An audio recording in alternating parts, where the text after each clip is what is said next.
Tomatoes? Hello, welcome to video 4. What is game user settings? Let's run through our quick little example here.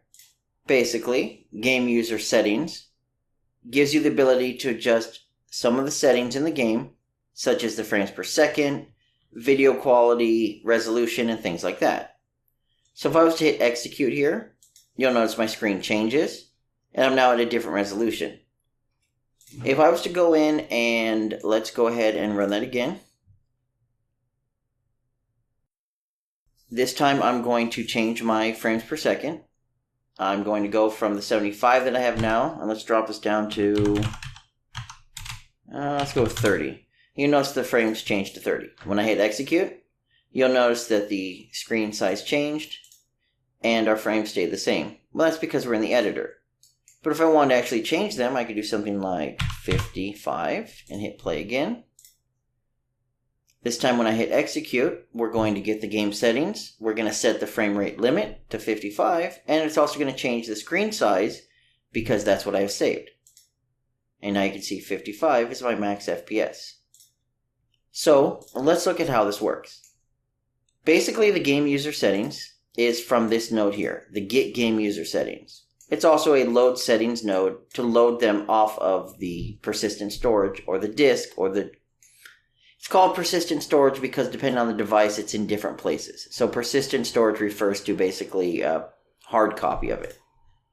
If we were to go into our folder, and let's go into our main folder, let's go into our saved, config, Windows, because that's what I'm running it on, we have a game user settings file, which coincidentally is the name of our node, game user settings.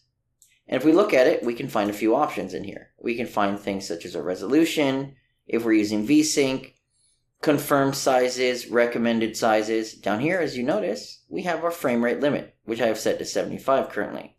Full screen. You also have a bunch of quality options in here, such as settings, scalability, and you can adjust all of these. Your resolution scale, view distances, anti-aliasing, etc., etc. So the game user settings itself and the nodes that accompany it allow you to adjust these settings using just blueprint nodes.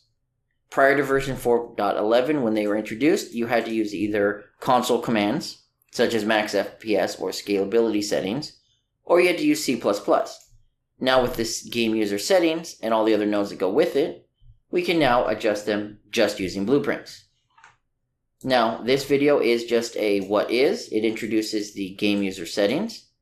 All of the individual nodes for game user settings. Let's go ahead and go down here to settings and look through the nodes. And you'll notice there's about 75 nodes or so covering the different things, including a really cool benchmarking node. These are all covered individually.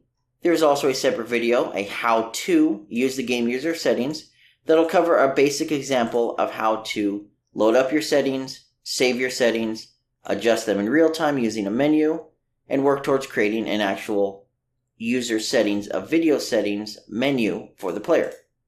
Now there are also some issues with it, such as testing inside of the editor itself, testing it inside of a standalone view, and then testing it inside of the actual